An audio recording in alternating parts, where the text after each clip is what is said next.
Dad texted, "Thanksgiving's full. Maybe next year." I said, "No worries." They had no idea I'd bought a $5 million ranch in Montana. I fed 200 strangers that day. When photos hit Facebook, they melted down. That text message, just 8 words, cold as ice, hit me like a punch to the gut. It said, "Thanksgiving's full. Maybe next year." And, just like that, the holiday I dreaded most became the one that set me free. My name is Amelia Hart, and I'm 32. The morning before Thanksgiving, my phone buzzed. I was still standing by the kitchen window in Seattle, coffee half cold in my hand, lost in thought. It was from my father. 8 words, stripped bare, no emojis, no explanation. I stared at them so long, the steam completely vanished from my cup. At first glance, they looked harmless, practical even. But beneath those innocent words, I felt that same familiar chill that had haunted me my whole life. I typed back, "No worries," a polite, neutral reply that hid 1,000 unspoken thoughts. My thumb hovered, waiting for a follow-up. "We'll squeeze you in," or "drop by later." But nothing came. The silence that followed was louder than any argument we'd ever had. Outside, the city was already buzzing with holiday energy. Car horns, softened by drizzle, shop windows crammed with cinnamon pies and paper turkeys. Every corner smelled of roasted chestnuts and anticipation. But in my apartment, there was only the hum of the refrigerator and the crushing weight of an empty chair. I could almost hear the laughter already rising from my parents' house in Portland. The scrape of serving spoons, the clinking of glasses when my sister Lena walked in with her husband and their twin boys. The perfect family tableau. My parents at the head of the table, my mother's voice, a little too loud, saying, "So thankful for all of us being together." All of them except me. I didn't cry. I didn't even sigh. Instead, something inside me settled into a strange, defiant calm. Maybe it's because I'd been preparing for this moment for years without even realizing it. There's only so many times you can be told, "Maybe next year," before you finally decide, "No, this year is mine." I set the cup down, walked to the small corkboard above my desk, and pinned up a printed invoice that had arrived 2 weeks ago. The closing papers for a ranch in White Valley, Montana. 260 acres of open land, cedar cabins, and a kitchen big enough to host a village. The number at the bottom still made my stomach twist every time I saw it. $5 million. It wasn't about the money, not really. It was about what it represented, freedom. Proof that I could build something from nothing. I hadn't told my parents, of course. To them, I was still the too busy daughter, always chasing projects, never home long enough to fit into their picture. They didn't know that the same silence they'd given me had become the fuel that built an empire in logistics tech. That every proud mention of Lena had pushed me to work one more sleepless night until my company finally stood on its own.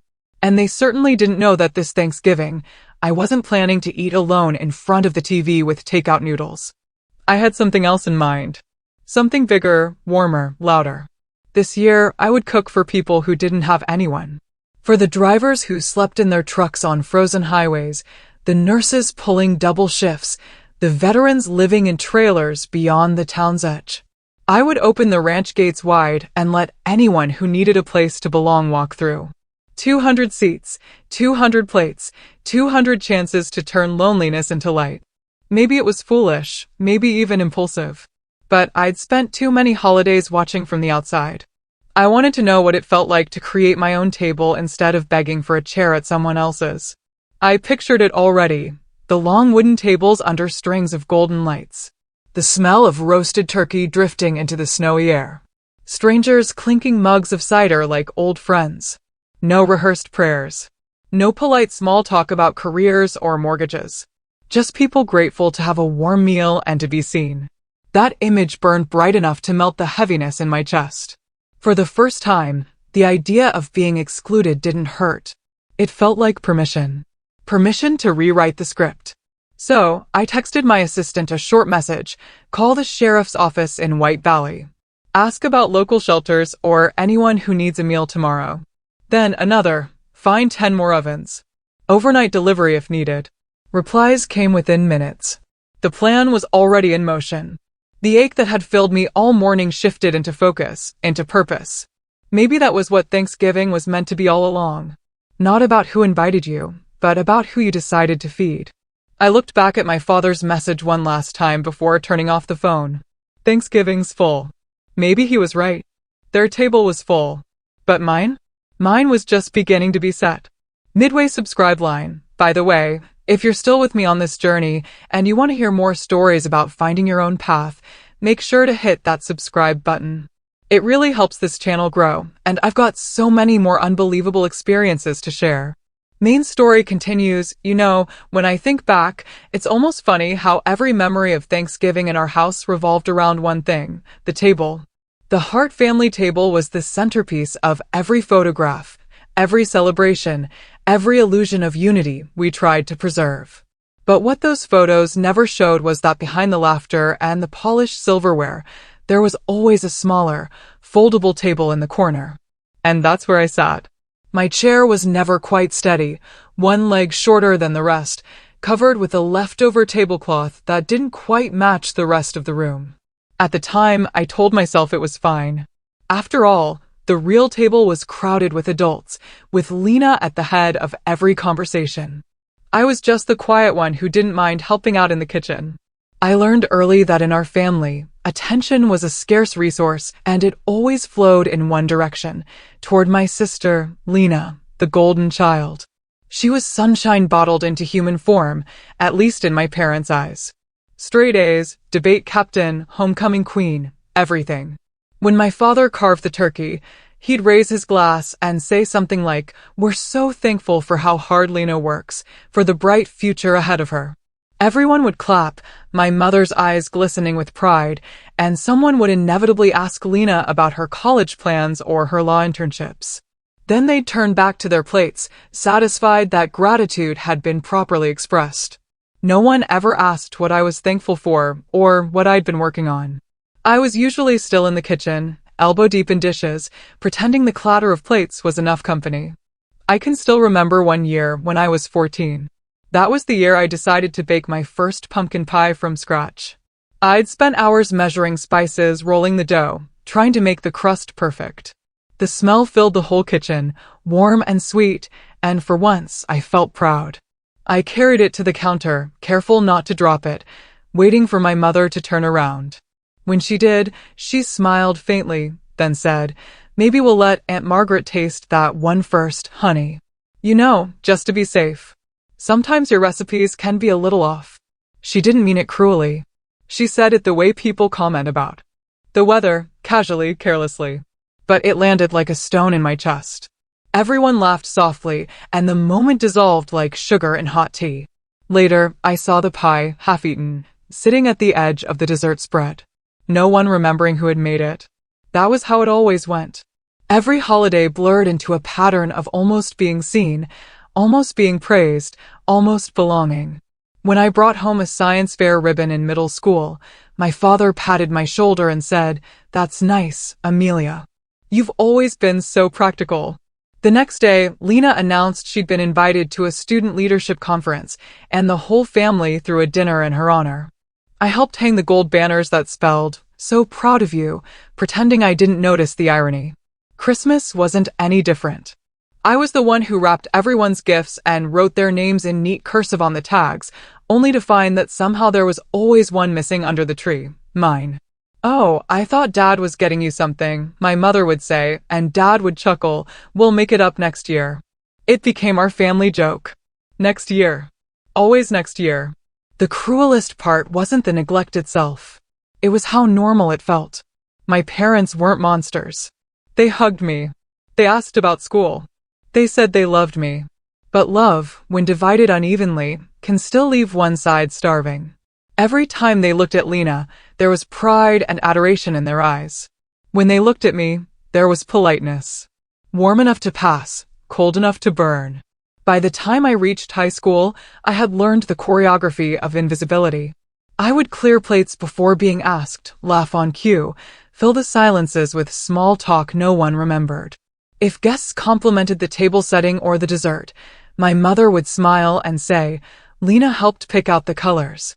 She never mentioned that I'd ironed the tablecloth, arranged the flowers, or stayed up late scrubbing stains from the silverware. It wasn't malicious. It was simply the hierarchy of attention that ruled our home. I used to think it was my fault, that maybe if I were louder, funnier, more impressive, I'd finally earn a place at the main table. But every attempt backfired. One Thanksgiving, I tried to join the adult conversation, sharing that I'd been accepted into an advanced computer science program at school. My father smiled vaguely, already looking toward Lena. "That's nice, honey," he said. "But have you heard? Lena's been nominated for student council president." The conversation turned instantly, and my words hung in the air, unfinished, unwanted. I excused myself to check on the pies. Somewhere along the way, I stopped trying. I built a world of my own, a quiet one, in the garage or the attic, wherever I could tinker without judgment. I liked machines because they were honest. They didn't play favorites. If something didn't work, you could fix it. If a wire broke, you could solder it back together. People weren't like that. Family wasn't like that. The older I got, the more invisible I became. When Lena graduated from college, there was a banner across the front porch, a catered dinner, a slideshow of childhood photos set to sentimental music. When I graduated, my mother posted a single picture on Facebook, a blurry snapshot with the caption, "So proud of both my girls." I remember staring at that word, both, wondering why it still felt like a consolation prize. Looking back now, I realize those years weren't just filled with neglect. They were rehearsals. Every forgotten pie, every empty seat, every maybe next year was teaching me something. How to survive without applause. How to build quietly. How to turn pain into fuel. That's why, when my father's message came that morning, "Thanksgiving's full, maybe next year," I didn't crumble. I'd been preparing for that sentence my entire life. It was just the latest verse in a story I already knew by heart. What they didn't know was that while they'd spent years deciding who deserved a seat, I had spent those same years learning how to build my own table. And this time, no one was going to push me to the corner. When I was 17, I thought I had finally done something that would make them proud. It was springtime, the air still cold enough to bite, and I remember running home from the mailbox with the envelope pressed to my chest. The logo on it was unmistakable, Stanford University. The kind of name that silences rooms. My hands were shaking so badly I nearly tore the letter in half as I opened it. "Congratulations. You've been awarded a full scholarship." I reread the words again and again, not out of disbelief, but because I wanted to memorize the feeling, the heartbeat of being seen, even if it was just by a piece of paper. For a few minutes, I let myself imagine the scene that would follow, my parents beaming, my father calling relatives to brag, my mother, maybe even crying a little, saying she always knew I could do it. I walked into the living room, the letter trembling in my hands, ready to hand them my proof that I was worth noticing. My father was in his recliner, reading the evening paper, and my mother was folding napkins for yet another dinner Lena was hosting for her debate friends. I stood there for a moment, waiting for someone to look up. "Dad," I said, "finally, I got in. Full scholarship. Stanford." I waited for the sound, the gasp, the applause, the words every child waits their whole life to hear. "I'm proud of you." Instead, my father lowered the paper halfway and frowned slightly, as if I had interrupted a thought. "Stanford? That's in California, isn't it?" he said, not unkindly, but distant. "That's so far away, Amelia. Are you sure you want to go that far? It's expensive to live out there, even with a scholarship. Maybe you should look at something closer, like Portland State. Lena's already planning to stay nearby. It'll be easier for family." The word family stung more than I could bear. I wanted to tell him that this, my acceptance letter, my achievement, was supposed to be about family, about representing us, about showing that I was more than just the quiet shadow behind his perfect daughter. But the words died in my throat. My mother didn't even pause her folding. "Your father's right, honey. Being close to home means we can help you more. Plus, holidays will be easier. You know how hard it is to get everyone together." She looked at me and smiled softly, the kind of smile that was supposed to feel warm, but instead felt like being gently erased. In the doorway behind them, Lena appeared, her hair tied in a perfect ponytail, holding a tray of lemonade. "What's going on?" she asked, eyes glinting with curiosity. My mother turned toward her immediately. "Your sister got accepted to Stanford," she said. "But she's thinking about staying closer to home. Isn't that nice?" Lena's eyebrows lifted, and for a moment I thought she'd say something kind, something sisterly. Instead, she shrugged and said, "Yeah, that's probably smarter. College isn't all it's cracked up to be if you're far away from everyone." She turned back into the kitchen, and that was that. My triumph flattened into an afterthought.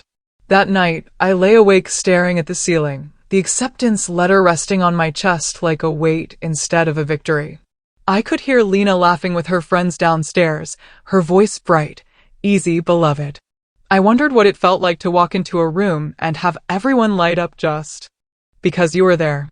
I'd never known that feeling. All I'd ever known was working twice as hard for half the applause. And even then, sometimes not even that. The next morning, I folded the letter carefully, slipped it into an envelope, and tucked it inside my desk drawer. I didn't mention it again. A few days later, my father casually told a neighbor, "Lena's looking at law schools already. She'll probably make partner one day." I was standing right there, and when the neighbor asked, "What about Amelia?" my father smiled. "Oh, she's still deciding. She's the quiet one." I remember nodding, pretending to agree, pretending it didn't cut deep. But something in me cracked open that day. It was the first time I truly understood that their approval wasn't coming. Not because I hadn't earned it, but because it was never about merit to begin with. In our family, love was not a language you could learn through effort. It was inherited by birth order and reinforced by habit. Lena had been chosen long before either of us had a chance to prove who we were. That realization hurt in a way that made the world sharper, colder, but it also gave me clarity. If I couldn't earn their pride, I would stop trying. In the months that followed, I became a ghost in my own house. I worked double shifts at a local cafe after school, saved every dollar, and filled out the housing paperwork for Stanford without telling anyone. I told my parents I was working on a summer project. In truth, I was preparing to leave. On the morning of my graduation, while Lena was busy rehearsing her valedictorian speech, I walked quietly to the mailbox and sent my confirmation deposit. It felt like signing a treaty with myself, an agreement that from now on, I would no longer beg for space at their table. I would build something of my own, no matter how long it took. When I left for California that August, no one came to see me off. My father said he had a client meeting, and my mother hugged me quickly at the door, whispering, "Don't forget to call, okay?" Lena didn't even wake up. I carried my suitcase down the front steps alone, the morning air still heavy with mist. For a fleeting moment, I looked back at the window of our dining room. The table inside gleamed under the chandelier, perfectly set for four. My seat, as always, was empty. I didn't know it then, but that quiet departure would become the defining moment of my life. There was no grand farewell, no tearful send-off, no family photo marking the beginning of my future. Just me, a bus ticket, and a promise. I would never again measure my worth by their applause. I would find a way to feed myself with purpose, with work, with meaning, even if no one else ever said they were proud. It took years to realize that was the night I stopped being a daughter in their story and started being the author of my own. Every mile between Portland and Palo Alto was a thread cutting clean through the old narrative. I cried a little on that long ride south, but they weren't tears of loss. They were the sound of chains finally snapping. By the time the bus crossed into California, the sun breaking over the horizon, I felt something I'd never felt before, the strange, quiet relief of freedom. I had left the table, and for the first time, I didn't look back. The first few years in California stripped me down to the bone. Freedom had sounded glamorous when I stepped off that bus. But in reality, it came wrapped in exhaustion and cheap instant noodles. My scholarship covered tuition, but not the cost of living. And Palo Alto wasn't exactly kind to anyone without a safety net. I rented a half-basement that smelled like damp plaster and lived among boxes I couldn't afford to unpack. My bed was a sagging second-hand sofa I dragged in from a yard sale, its springs bruising my back every night. I worked shifts at a diner near campus, refilling coffee for people whose parents sent them credit cards for emergencies that didn't exist. My emergencies were constant: unpaid bills, empty cupboards, and that gnawing question that came every time I stared at my phone. Would they even notice if I called? Still, I pushed through. Between classes, I learned to code because it felt like a language I could rely on, one that didn't lie, one that didn't play favorites. I studied logistics systems, fascinated by how one missing link could break an entire chain, how one unnoticed delay could ripple outward and cause chaos. Maybe it was my way of understanding what had happened to me, that even the smallest disconnects, repeated often enough, could break a family structure completely. By my junior year, I was interning at a small transport startup, mapping cold chain routes for medical supplies. The pay was miserable, but the data fascinated me: how temperature, time, and distance could mean the difference between life and death for something as simple as a vaccine. After graduation, I stayed on full-time, working 12-hour days in a cramped office above a warehouse that smelled like motor oil. The company folded within a year. The investors pulled out and the founders vanished with whatever they could salvage. I was left with 2 unpaid paychecks and a head full of spreadsheets, but also an idea. I'd seen how inefficient the system was, how much food and medicine went to waste, because no one was tracking the last mile. If I could build a platform that predicted bottlenecks before they happened, one that could reroute shipments in real time, maybe I could change something. It was a ridiculous idea for someone with no money, no backing, and no last name that opened doors. But I didn't care. I had lived off scraps before. At least this time, the hunger had purpose.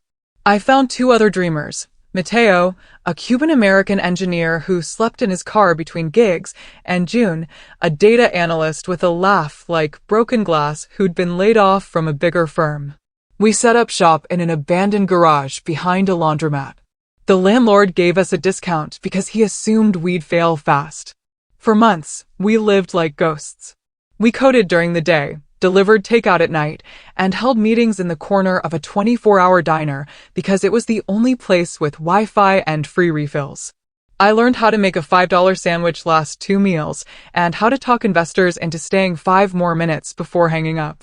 I remember one night in particular, the heater broken, our breath fogging in the air as we stared at a glowing laptop screen, watching a live dashboard of delivery routes we'd managed to simulate. The system blinked green. Mateo whooped so loud the waitress dropped her tray. For the first time, it felt real. But reality had bills. Within 6 months, our savings evaporated. We were days away from defaulting on the tiny office lease when an email arrived from a regional grocery chain that serviced rural Montana and Wyoming. They were losing thousands of dollars each month due to spoiled produce on long hauls through the Rockies. They wanted to test our system. The contract was small, barely enough to cover rent and ramen, but it was a lifeline. I stayed awake for 72 hours straight writing the code, building tracking dashboards, and configuring alerts that pinged drivers if a truck's temperature spiked above threshold. When the test ended, their manager called and said, "For the first time this quarter, nothing went bad." He wired the payment that afternoon. That one pilot changed everything. Word spread through regional networks faster than we could believe. A rural hospital in Idaho reached out next, asking if we could adapt our system for organ transport between clinics. Then came a pharmaceutical distributor in Nevada. Within a year, we'd built enough credibility to attract real clients and, for the first time, real employees. I was 24, running a company with 8 people. All of us still half broke, but running on adrenaline. We called it Northlink Systems, a name that sounded bigger than we were. Every morning, I walked into our tiny warehouse office and told myself, "You belong here." It didn't matter that I still couldn't afford health insurance or that my parents had no idea what I was doing. Each success, each shipment saved, each route optimized felt like a private rebellion against everything in life where I'd been invisible. Then the pandemic came, and the world turned upside down. Supply chains collapsed. Hospitals cried out for help. And for the first time, the entire country cared about logistics. Our platform, once a niche solution, suddenly became a necessity. We worked around the clock mapping distribution routes for masks, gloves, and oxygen tanks. I barely slept. The team ate cold pizza at their desks, the glow of screens reflecting in hollow eyes. But when we watched those first convoys reach hospitals on time, when nurses wrote to say, "Your system saved lives," something inside me cracked open. For the first time, I felt not just useful, but seen. In less than a year, Northlink expanded from 3 people in a garage to over 50 employees across 5 states. The media started calling us the nervous system of the medical supply chain. My name appeared on a Forbes 30 under 30 list, and investors began courting me instead of ignoring me. But even in the middle of all that success, I never called home. I didn't send the article. I didn't tell them about the interviews or the funding round. I knew exactly what would happen if I did. My mother would say, "That's nice, honey. Did you hear Lena just made senior associate?" And all the air would leave the room again. Instead, I kept building. Every time a client signed a new contract, I put half my earnings into a separate account, a silent fund for something I couldn't quite name yet. By the time I turned 30, that account had grown large enough to buy the kind of freedom I used to only daydream about. One evening, after another 12-hour day, I sat alone in my office with the city lights flickering through the blinds. The team had gone home, leaving behind the smell of coffee and faint laughter that still echoed in the walls. I pulled up the company dashboard, watching the blinking lines of trucks across the map. Hundreds of routes, all moving, all connected.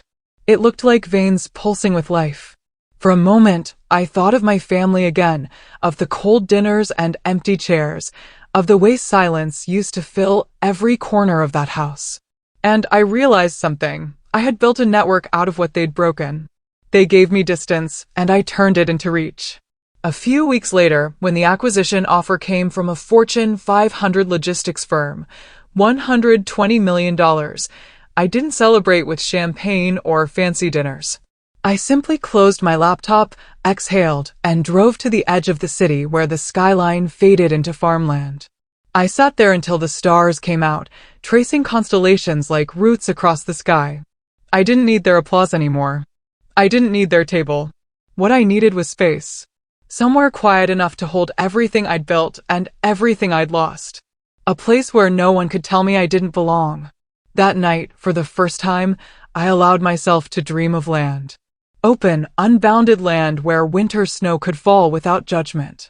I didn't know it yet, but that was the first night the ranch began taking shape in my mind. It wasn't revenge I wanted. It was peace. And I was finally rich enough to buy it. When I first drove up the narrow dirt road that wound through White Valley, Montana, I felt like I'd stepped into another world. The air was thinner here, sharper, each breath cutting clean through the noise I'd carried for years. The land unfolded endlessly, a patchwork of golden prairie brushed by wind and shadow. To the west, rows of dark pine climbed toward the snow-dusted peaks of the Bridger Range. The sky looked too big to belong to anyone, the kind of sky that made you realize how small and temporary everything else was. The ranch sat in the hollow of a valley where the morning fog gathered like silk. The house itself was a sprawling, cedar-clad structure, its wide windows facing east to catch the sunrise. It had been abandoned for years when I bought it, dust thick enough to write your name in, shutters hanging crooked, the smell of wood smoke still faintly trapped in the walls. But underneath the neglect, it felt alive, waiting for someone to listen. I walked through every empty room, my hand brushing the surfaces, tracing stories that hadn't been told in a long time. The floorboards creaked under my boots as if they were whispering, "You made it. You're home." The first room I restored was the kitchen. It was enormous, with an open hearth and a double oven built into the stone wall. I'd never had a kitchen like that, one where you could cook and still see the world outside. I replaced the cracked tiles with warm slate, hung copper pans that caught the morning light, and set a long oak table right in the center. The table was the heart of it all. I'd had it custom made by a local craftsman, sanded smooth, the grain of the wood swirling like river currents. No head, no foot, no hierarchy. Just a continuous surface where everyone could sit as equals. And there was one rule I decided early. There would be no children's table, no corner table, no seat apart. If you came through my door, you belonged. I spent weeks bringing the place back to life. Every morning, I woke before dawn, wrapped in a flannel coat and brewed coffee as frost spread across the windows. I'd step out onto the porch to watch the sun climb over the ridge, painting the fields gold. Some days, wild horses passed along the fence line, their breath silver in the air. I learned the rhythm of the land, the crunch of frozen soil, the scent of cedar after rain, the silence that hummed like a heartbeat beneath everything. By late fall, the house was no longer a ruin. The walls gleamed with fresh stain. The fireplaces burned clean, and the pantry smelled of pine and flour. I'd built a cold storage room beneath the kitchen, its shelves lined with jars of pickled vegetables, sacks of flour, and enough coffee to survive a siege. When I closed the heavy door, the air turned cold and still, reminding me of the warehouses I used to map. Except this time, the logistics weren't about profit. They were about preservation, about keeping something warm alive through the long winter. Outside, I strung maple leaf banners across the porch beams, their deep reds and ochres fluttering in the wind. They weren't decorations. They were promises to fill this place with life again, to turn the hollow echo of solitude into something sacred. Every nail I hammered, every log I stacked, every plate I placed on that oak table was a quiet act of defiance against the years I'd spent waiting for permission to belong. I remember the first night I slept there alone. The fire crackled low, shadows dancing along the cedar walls. I sat at the table with a simple meal, bread, soup, and wine, and listened to the storm outside. There was no music, no laughter, no clinking glasses. And yet, I felt surrounded by something larger than company. Maybe it was peace. Maybe it was the ghosts of every past Thanksgiving I'd missed, finally finding their way back home. I caught myself whispering into the quiet, if they won't make a place for me, I'll build the whole table myself. From that moment, the ranch became more than property. It became a declaration. Each space held meaning. The kitchen was warmth. The porch was reflection. The long table in the center was justice. I placed a single hand-carved chair at the far end, not as a throne, but as a symbol. On its back, I etched the words, "For the one who felt unseen." It wasn't just for me. It was for anyone who had ever been left standing in a doorway while laughter carried on without them. I hired local carpenters to help restore the barn and turn it into a communal hall. They asked what I planned to do with so much space, and I smiled, saying only I'm saving it for something important. At night, I'd walk through it with a lantern, the beams glowing amber above me, and I could already picture what it might become, a refuge, a place where stories could breathe again. Sometimes neighbors from the nearest town stopped by, curious about the woman who bought the old White Valley property. I'd invite them in for coffee, and we'd sit by the window talking about weather, harvests, and the long winters ahead. They told me how the valley used to host potlucks decades ago, when people still gathered just to share food and warmth. It's been quiet since then, one elderly man said. Too quiet. I smiled and said, maybe it's time we bring that back. I reveled in the rhythm of rebuilding, cutting firewood, sweeping sawdust, hearing the echo of hammer against nail. My hands, which had once typed endless strings of code, now smelled of cedar and resin. I was relearning how to create without a deadline, without anyone watching. Every day ended the same way, me sitting on the porch steps, watching the sun sink into the prairie, the air turning lavender and cold. And in those quiet hours, the ache of all the years I'd spent chasing approval began to dissolve. One evening, as the first snow started to fall, I lit every lantern in the house and walked room to room. The light flickered across the wooden beams, the tables, the jars of preserves, the simple plates stacked neatly in the cupboards. The house no longer felt empty. It felt ready. It was waiting, just like I had been, for the right moment. That night, I wrote a single sentence on the chalkboard in the kitchen. If they don't make room for you, build your own table. It wasn't bitterness that guided my hand. It was understanding. This place wasn't about revenge anymore. It was about reclamation. For years, I had lived small, so no one would accuse me of taking up too much space. But this ranch, with its long table and open doors, was the proof that I was done apologizing for existing. When the wind howled against the windows, I stoked the fire higher and imagined the laughter that would one day fill these walls. Not polite, rehearsed laughter, but the kind that spills over and warms everyone within reach. The table gleamed in the firelight, wide enough to hold the weight of everything I'd lost and everything I'd found. In the silence, I raised my glass toward the empty chairs and whispered, "Here's to the ones who never got a seat. This table is for you." Oh, that text from my father. Brief. 8 words that fit neatly inside a single line. Thanksgiving's full. Maybe next year. At first, I reread it twice, thinking there had to be a missing sentence, a follow-up, something soft to cushion the blow. But no, that was it. Cold, factual, final. The kind of message you send when you want to close a door without looking heartless. I stared at the screen for a long moment, the light flickering against the reflection of the ranch window, snow falling just beyond the glass. Then I typed back a single word, "No worries." I hit send before I could feel anything. But the truth was, the words settled in my chest like frost. The next morning, as I sat with my coffee on the porch, watching fog curl through the pines, something in me began to question it. Full. Full of who exactly? We didn't have a massive family, even counting aunts and cousins. Thanksgiving never needed a waiting list. I tried to tell myself maybe they were keeping things small. Maybe it wasn't personal. But the ache of familiarity said otherwise. I knew the pattern too well. Simplify the guest list. Leave me out. Justify it later. I scrolled through my phone, hovering over my younger brother's name, Ethan. He wasn't cruel, just compliant, always too eager to please the people who had made him their second favorite. He was the middle ground between golden and forgotten, though he leaned heavily toward her light. I pressed call. He picked up after 3 rings, his voice too casual, like he'd been expecting this. "Hey sis, everything okay?" "Yeah, I lied. Just wanted to check. Are you guys really not having Thanksgiving this year?" Dad said it's full. Silence stretched on the line for a moment. Then came a soft sigh. "Oh, he said that." "Yeah, he did." Ethan exhaled again, slower this time. "Well, they're having it just smaller. You know, to keep it simple. Lena's family's coming up from Seattle, so it's mostly them, plus Mom's sister and a few of Lena's friends, so." "It's full," I said flatly. He hesitated.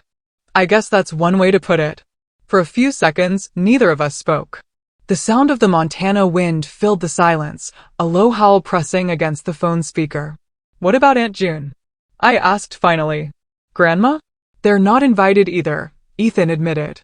Dad said it'd be too crowded. He paused. "I think they're kind of letting Lena handle the guest list this year. You know how it is." I did. I'd known how it was since I was old enough to count chairs around the dining table. "Thanks for being honest," I said quietly. "And don't worry, I won't make it awkward." "Amelia," he started, but I ended the call. I didn't want pity, not even from him. I sat there for a long time, staring at the snow-covered hills beyond the fence line. The sky was pale gray, the kind that looked almost white until the sun broke through. It reminded me of all the Thanksgivings past, me at the foldable table in the corner, the overflow seat, while my sister carved the turkey under the glow of chandeliers and everyone toasted to her latest success. That ache had once hollowed me out. But now, in this vast, quiet land, the pain didn't echo. It transformed. I realized something in that stillness. I didn't need to fight for a seat anymore. I owned the table. I pulled out my notebook and flipped to a blank page. At the top, I wrote one line, "Thanksgiving at White Valley Ranch, open table." Then, underneath in smaller letters, "Goal, feed 200 people." Not guests. Not family. People, anyone who needed warmth, food, or a reminder that they still mattered. I would fill this valley with laughter and clinking plates, with music and gratitude. I would give them the Thanksgiving I never had, the kind that saw everyone. Within hours, I was on the phone. The first call went to Sheriff Collins, the local officer who'd helped me once when my fence collapsed during a storm. "Sheriff, I'm hosting an open dinner at my ranch this Thanksgiving. For anyone who doesn't have a place to go. I'll cover everything, food, transport, staff, supplies." There was a pause. Before he said, "You're serious?" "Completely." His voice softened. I know more people who'd need that than you can imagine. I'll spread the word. Next, I called the community church in town. Pastor Ruth answered, her voice warm and worn like old leather. When I told her my plan, she went silent, and for a moment, I thought she was about to tell me it was impossible. But then she laughed softly. Bless your heart, child. I've been praying for something like this. I'll announce it this Sunday. After that came the food bank, the veterans chapter, the local hospital, and even the small radio station that broadcasted through the valley. I told each of them the same thing. If you know anyone at all, who needs a meal, send them here. No questions, no judgment. Just bring them.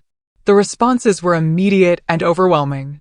The hospital director offered to donate surplus produce. The food bank said they'd send volunteers. Even the truck stop diner on Route 89 called back, saying a few drivers wanted to lend their hands to set up tables. That night, I sat at my oak table with the phone still buzzing beside me, a spiral of excitement and fear twisting in my chest. The snow had thickened outside, blanketing the valley in silence. I could almost hear my father's voice from years ago, telling me to keep things small, to not make a scene. But this wasn't a scene. It was a statement. If they wanted small, I would build grand. If they wanted exclusion, I would build inclusion. And if their table was full, then mine would have room for everyone else. As I blew out the candle that night, a strange peace settled over me. Not the kind born of forgiveness, but of clarity. I wasn't waiting for them anymore. I was done measuring my worth against their empty chairs. This year, Thanksgiving wouldn't be about being left out. It would be about letting everyone else in. The next morning, I woke before sunrise to the kind of silence that only exists in the Montana highlands. A stillness so pure it makes you afraid to breathe too loudly. The snow had stopped during the night, leaving the world outside the ranch blanketed in untouched white. But inside, the day was already stirring.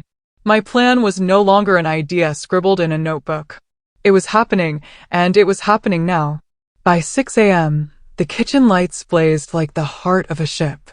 The sound of pots clanging, knives slicing, and laughter bouncing off the cedar walls filled the air. I'd expected maybe a handful of volunteers, but by dawn, more than 20 people had arrived. There was Margaret, the retired chef from Bozeman who used to cater mountain weddings, now rolling out pie crusts with a steady hand. Tom, a local rancher whose cattle grazed 2 valleys over, came with his teenage sons and a pickup truck full of firewood and potatoes. Elena, a nursing student, showed up straight from her night shift, still in scrubs, her hair tied up, eyes tired but glowing. Couldn't miss this, she said simply as she grabbed an apron. We divided the work like an orchestra tuning before a symphony. Margaret and I took charge of the main courses, 8 turkeys, each stuffed with herbs, garlic, and lemon, trussed neatly and slid into the double ovens that filled the kitchen with the scent of rosemary and butter. The ovens roared softly, like warm beasts awakening. On the long counter, we peeled and mashed 60 pounds of potatoes, their steam clouding the windows. Someone whisked gravy in a giant copper pot while a group of high school students tackled the green bean casseroles and cranberry relish, laughing every time something spilled. I heard someone say, "This feels like home," and I almost had to step away for a second. The cold storage room, which I had stocked weeks earlier, turned into a command center of generosity. Donations began arriving faster than I'd imagined. Crates of carrots, bags of onions, sacks of flour, and even extra turkeys from a nearby farm. The door swung open constantly as volunteers carried boxes in and out, stamping snow off their boots. The local bakery dropped off dozens of loaves of bread, still warm, and a truck driver from Billings arrived with a cooler full of fresh milk, saying, "Figured someone might need it more than me this week." I stood there in the middle of it all, the chaos, the heat, the scent of cinnamon and roasted herbs, and realized how strange it felt to finally be part of a family, even if this one had been built entirely from strangers. By noon, we had 40 pumpkin pies lined up along the counter like orange suns, their golden crusts flaking under the touch of air. In the corner, 2 volunteers simmered apple cider with cloves and cinnamon sticks, the aroma swirling through every doorway. The ranch, once quiet and solemn, had become alive, every room pulsing with motion and laughter. I made sure the kitchen stayed open to everyone. No doors closed, no curtains drawn. From the great hall, you could see the volunteers cooking, their hands moving quickly, sleeves rolled up, faces flushed from the heat. I wanted it that way. I wanted everyone who came later to see the people who made the meal, to understand that the warmth on their plate came from hands and hearts, not charity. In the grand hall, I began setting up the dining space. The long oak table, sanded and polished, stretched across the room like a wooden river. It could seat 100, but I ordered 2 more tables to be brought in from the barn, forming one continuous stretch of connected surfaces. No separation, no smaller tables tucked away. I had learned enough from my own life to know how painful it felt to be placed somewhere else. Here, everyone would sit shoulder to shoulder. We laid out table runners made of burlap and dried maple leaves. Down the center, I arranged glass lanterns with flickering candles and small pumpkins donated by a nearby farm. The walls were draped with handmade garlands, red, amber, and gold leaves strung together with twine by children from the local school. Near the fireplace, I placed a large wooden board with the words, "What are you grateful for?" burned into its surface. I left a basket of paper slips and pencils beneath it so guests could write something, anything, and pin it up. On a smaller table near the entryway, I arranged gift boxes of wool socks, knitted hats, scarves, and gloves collected from neighbors. Each item was tied with a simple tag that read, "Take one. Winter's better when we're warm together." Next to the basket sat fuel cards, blankets, and a small jar labeled "Coffee Fund for Drivers." People kept adding to it, slipping bills inside quietly when they thought no one was looking. Music began to fill the hall. Eli, a local guitarist, had brought his fiddle-playing daughter. They tuned softly at first, then began playing an old country hymn that melted into something lighter, a melody that wrapped itself around the clinking dishes and low hum of conversation. The sound of the fiddle climbed and dipped, echoing like laughter carried by the wind. Children who had come with their parents from town sat on the rug near the fire, coloring maple leaves cut from paper, their crayons rolling across the floor. And then came the symbol that mattered most. Right beside the fireplace, where the warmth reached everyone, I placed a single chair. It wasn't fancy, just an old wooden armchair I'd found in the barn, cleaned and sanded smooth. Across the back, I'd carved a phrase with my own hand, for the one who felt unseen. I didn't explain it to anyone, but the volunteers seemed to understand. They glanced at it, nodded quietly, and left it empty. It stood there as a reminder that there was always a place here for those who had none. As the day wore on, the ranch transformed into something almost cinematic. Outside, the snow kept falling, soft and steady, blanketing the fence posts, the pine trees, and the long drive leading up to the porch. Inside, the fire blazed high, and every surface glowed with the amber of candlelight and roasting turkey. People moved around each other gracefully, carrying trays, pouring cider, adjusting decorations. The energy was contagious, a kind of quiet joy born from doing something good together. Around 3 o'clock in the afternoon, I stepped outside to catch my breath. The air was cold enough to sting, but I didn't mind. From the porch, I could see smoke curling from the chimneys, the windows glowing gold against the gray sky. The snow crunched under my boots as I looked out across the valley. For the first time in years, I didn't feel alone on Thanksgiving. I felt grounded, tethered to something bigger than hurt. When I went back inside, Margaret was standing by the oven, wiping her brow. "Everything's almost ready," she said. "You'd better change soon. You look like you've been running a marathon." I laughed. It feels like one. In truth, I didn't care about appearances. My hair smelled of butter and smoke, and my sleeves were dusted with flour. But I'd never felt more myself. Around me, voices overlapped, people calling out instructions, laughter breaking through like bursts of sunlight. A boy of maybe 8 years old came up to me, holding a tiny slip of paper. "Can I pin this?" he asked, pointing to the gratitude board. "Of course," I said, kneeling to help him. He stuck it near the top, smoothing the paper with his small hand. In shaky handwriting, it read, "I'm thankful someone remembered me." I didn't say anything. I just smiled and stepped back, letting the warmth in my chest spread slowly outward until it hurt. By 5 p.m., the food was ready, the table set, and the hall filled with light. The guests hadn't even arrived yet, but the ranch already felt alive. A living, breathing heart beating against the cold of winter. I stood near the doorway, the smell of sage and roasted turkey thick in the air, and whispered softly to myself. They said Thanksgiving was full. I guess they were right. It's full, just not the way they meant it. The moment made me laugh quietly, but my throat tightened all the same. For years, I had wanted to be seen, to be acknowledged. But standing there, surrounded by the noise of preparation, I realized something else. I didn't need their gaze anymore. The love I had been searching for wasn't locked in some unreachable table in Portland. It was right here, in the steam of mashed potatoes, in the hum of volunteers laughing over spilled gravy, in the soft chords of a fiddle echoing under the rafters. And as I watched everyone moving, working, giving, I thought, this is what family is supposed to feel like. By 5:30, the first headlights began snaking up the long drive, golden beams slicing through the falling snow. I stood by the front door, heart pounding, hands still smelling of rosemary and flour.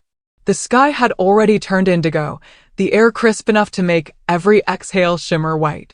Behind me, the long oak tables stretched across the grand hall like a river of light, candles flickering, dishes steaming, laughter already rising from the volunteers who were still adjusting chairs and pouring cider.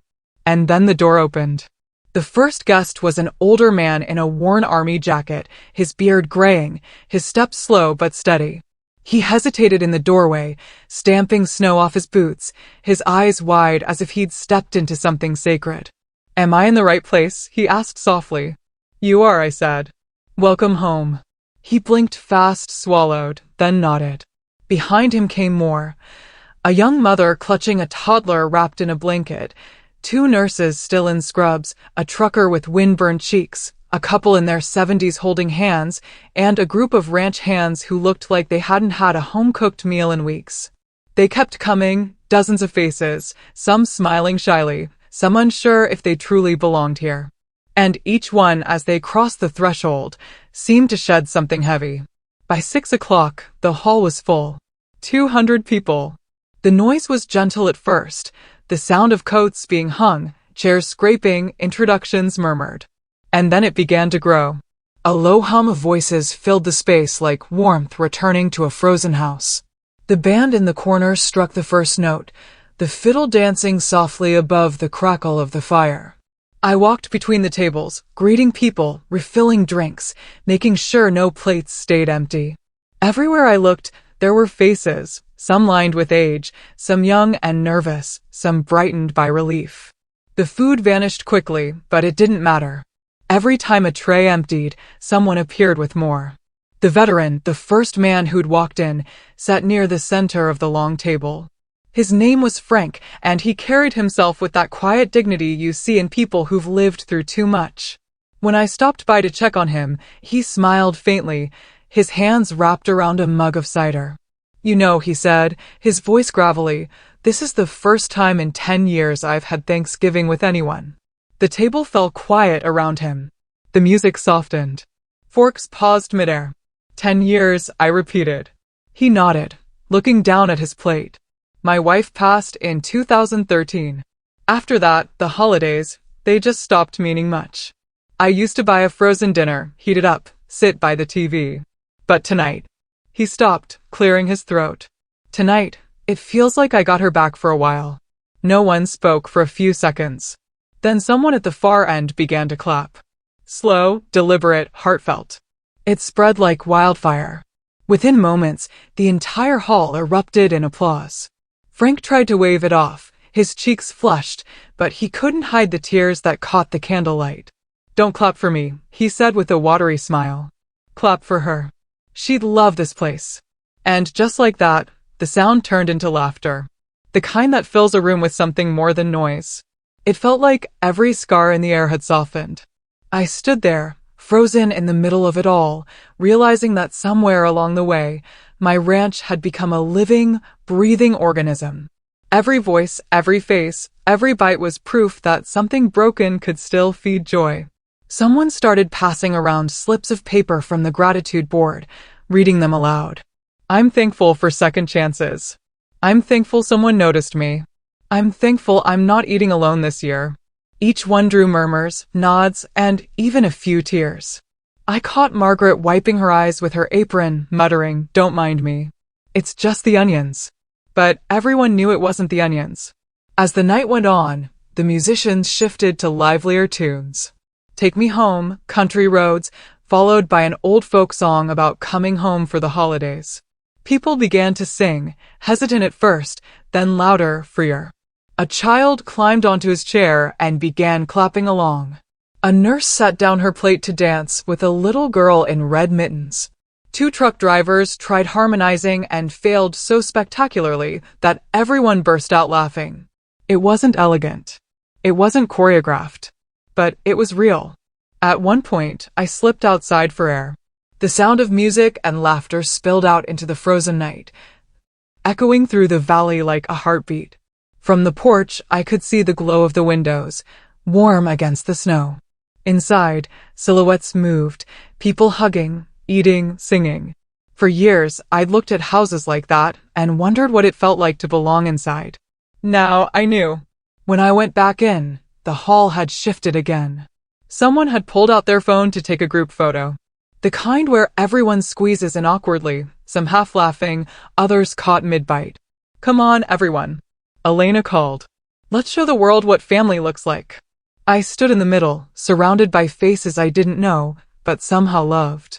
As the camera clicked, someone shouted, "Wait, one more." Then another. Soon, people were taking pictures of everything, the kids coloring by the fire, the veterans sharing pie, the long tables covered in empty plates and crumbs.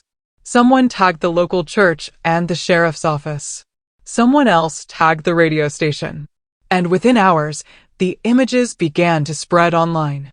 By midnight, my phone was buzzing nonstop. Facebook was exploding. Photos of the ranch glowed on timelines across Montana, the long tables under string lights, the banner that read, "Everyone has a seat," the chair by the fireplace with its hand-carved words, "For the one who felt unseen." Comments poured in by the hundreds, faith in humanity restored. Wish I'd been there. This is what Thanksgiving should be. One video, taken by a nurse, showed Frank raising his glass as everyone clapped around him. The caption read, "10 years alone? Not tonight." That clip alone was shared thousands of times. Local news picked it up by morning.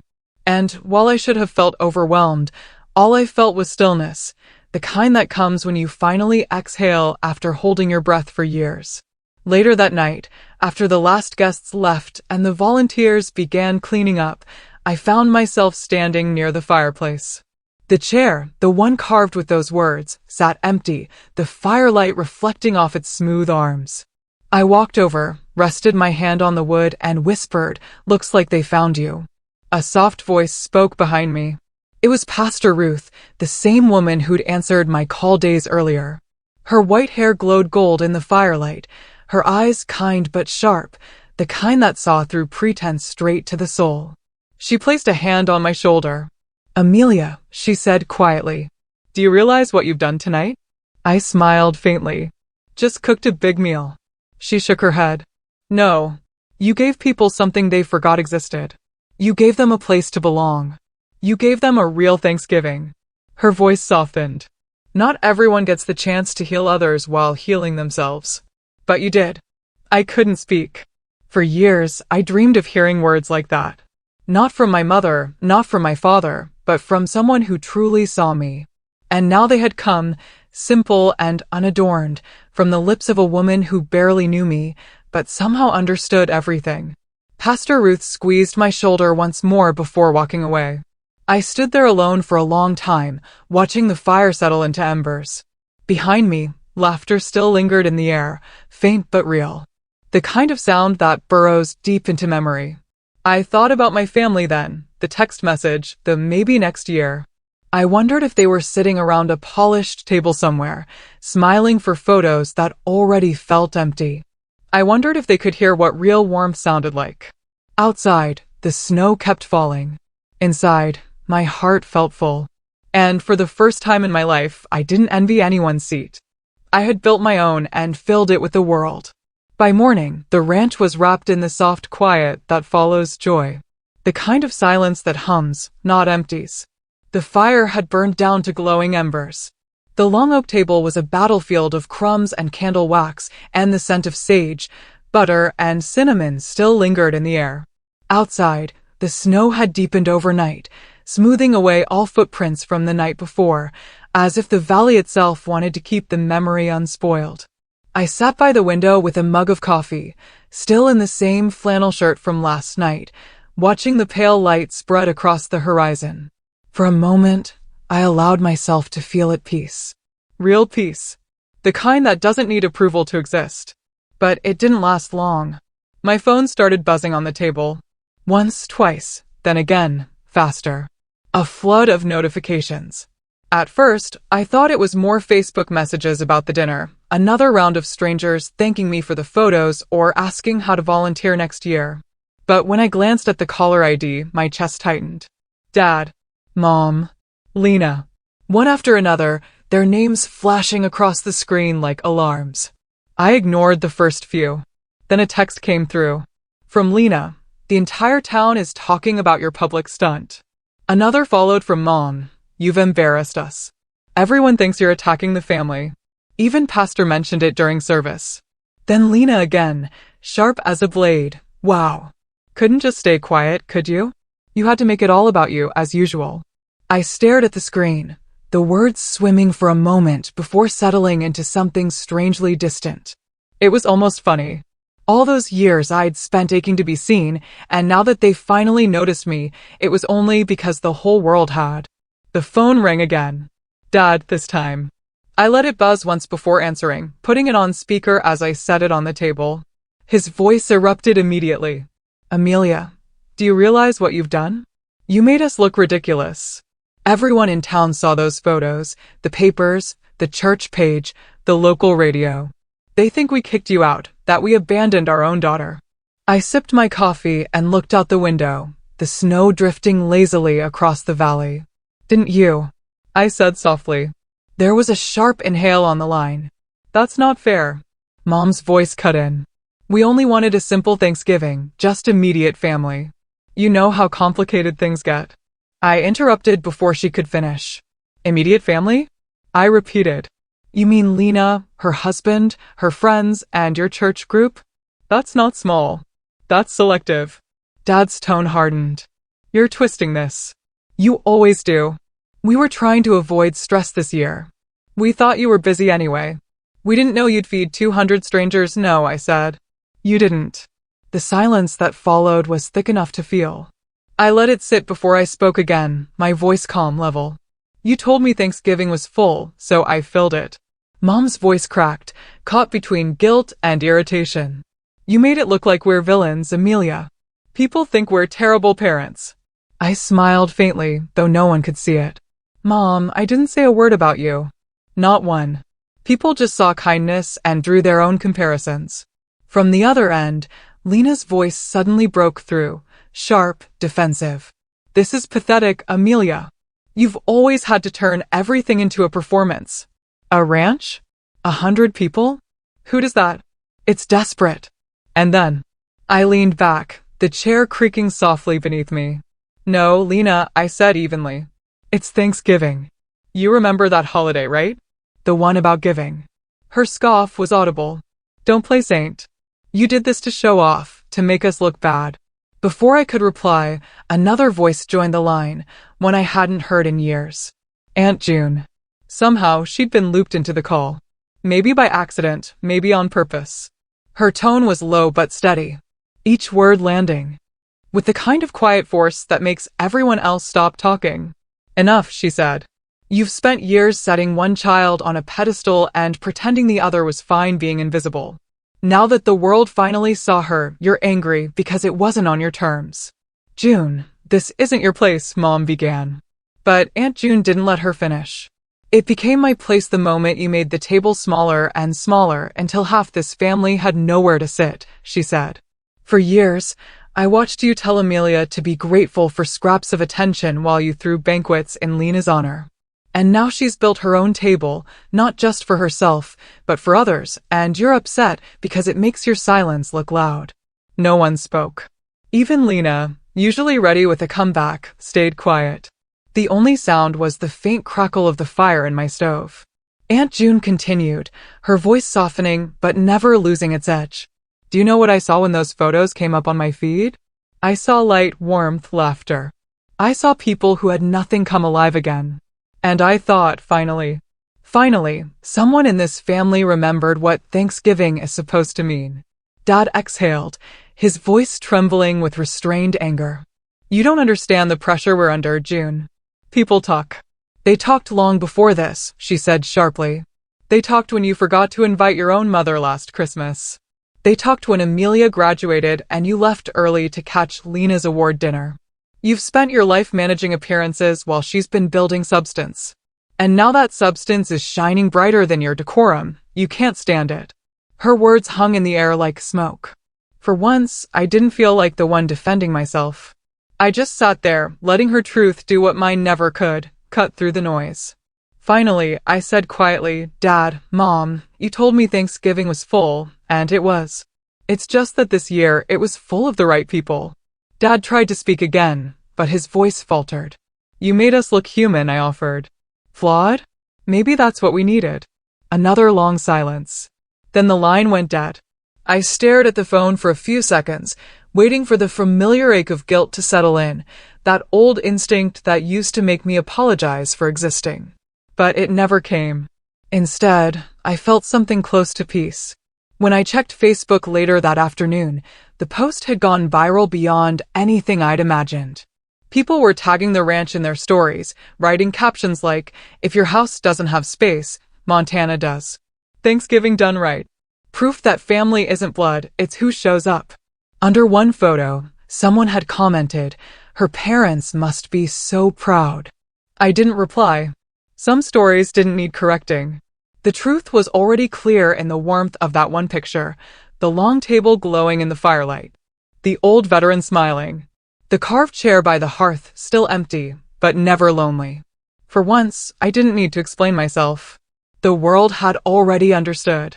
The calls stopped after that night. No more angry messages. No more half-hearted explanations. Just silence, wide and clean, like the snow that blanketed the valley the next morning. I let it stay that way. I had nothing left to defend. What was done had already spoken louder than any argument could. Within days, the aftermath of that dinner rippled far beyond Montana. My inbox filled with messages, hundreds of them. Truckers wrote to say they'd passed through the valley and never forgotten the smell of apple cider on the wind. Nurses sent photos of their teams wearing the scarves we'd handed out, with captions like, "Best Thanksgiving ever." One message came from a small town in Wyoming, "You inspired us. We're doing our own open dinner next year." Even the local paper ran a headline that made me laugh out loud. When one door closed, she built a table. And then there were the gifts. Not the kind wrapped in bows, but gestures that carried weight. The Veterans Association called to ask if they could co-host next year's event. "We'll bring the grill trucks," the director said. "You bring that spirit of yours." A neighboring farm offered to donate a steer. Another promised fresh vegetables from their winter greenhouse. A group of students wrote that they wanted to volunteer every Thanksgiving break. It was as if that one night had unlocked something buried deep in people, the hunger to belong, to give, to be part of something good. I spent the following week cleaning up the ranch with the volunteers who still dropped by after work. The snow never let up, but no one complained. There was a strange joy in sweeping, mopping, stacking chairs, as if tidying up meant preserving the memory itself. Every time I picked up a candle or folded a linen, I could still hear the echoes, laughter, clinking plates, the soft murmur of voices saying, "Thank you." But one evening, when the hall was finally quiet again, I sat at the head of the long oak table and realized something was still unfinished. Not anger, not anymore, just something left unsaid. A final thread hanging loose. I thought of my parents, of the years I'd spent shrinking at that kid's table, of the 1,000 unspoken words that had lived in my chest since I was 14. Maybe it was time to let them out. So the next weekend, I sent a simple text, dinner, just us. Sunday, 6 p.m. No explanations, no expectations. When the doorbell rang that evening, I almost didn't open it. But I did. And there they were. Dad in his old wool coat. Mom clutching her purse like a shield. Their faces were careful, polite. I led them in without ceremony. No cameras, no volunteers, no long tables. Just the three of us at a small kitchen counter, 2 bowls of stew steaming in front of them. For a while, no one spoke. The wind rattled against the windows, and the fire crackled softly in the stove. Finally, I said, I'm not mad anymore. I saw Mom's shoulders drop just slightly. But I need you to understand what it felt like. They both looked at me, unsure. I took a breath. Every year there was a table, I began quietly. And every year there was a seat that wasn't really mine. The folding chair, the plastic cup, the leftover pie. You never said it outright, but you made it clear who belonged and who was convenient. And every time you said, maybe next year, I believed you. Until I didn't. Dad's eyes stayed down on his spoon. Amelia, no, I said softly. You don't have to justify it. I just need you to hear it. There was a long pause, broken only by the sound of the fire. Finally, Dad looked up. His voice was low, almost tired. Maybe I didn't see it. I thought keeping things easy meant keeping peace. Mom's voice followed, thin but trembling. I thought you were okay. You always acted like you were. I nodded slowly. That was the problem. I learned early not to make noise, not to make space, so I built one instead. For a while, none of us spoke. Then Mom reached out, her hand hovering for a second before resting over mine. I'm sorry we missed it, she whispered. All of it. I didn't cry. There wasn't any anger left to burn through. Just a quiet understanding. Imperfect, fragile, but real. We weren't fixing the past that night. We were acknowledging it. And maybe that was enough. When they left later, Mom lingered at the door, looking out over the snow-covered valley. It's beautiful here, she said softly. Peaceful. I smiled. It's home. She nodded, her eyes glassy. You made something good, Amelia. After they drove away, I stood for a long time, watching the tail lights fade into the dark. The ranch fell silent again, but it wasn't the lonely kind of silence anymore. It was the kind that holds space, like a deep breath before the next beginning. The following week, I hung a new sign over the barn door. Thanksgiving at the ranch, open table. It wasn't just a one-time act anymore. It was a promise. Every year, this place would open its doors to anyone who needed a seat, a meal, a reason to keep believing in warmth. Volunteers began messaging months in advance asking for shifts. Local businesses pledged supplies. The sheriff's office offered to direct traffic for next year's crowd. What started as an act of quiet rebellion had turned into a tradition, one that belonged to everyone. And every year since, when the snow starts falling and the lights return to the valley, that same long oak table glows again with candlelight and laughter. People come from miles away. Veterans, nurses, truckers, families who can barely make ends meet. Even neighbors who just want to share something true. No one asks who you are. No one cares who you're not. Everyone just sits down and eats.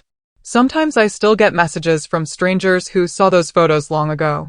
You changed how I see Thanksgiving, they write. And every time I smile. Because the truth is simpler.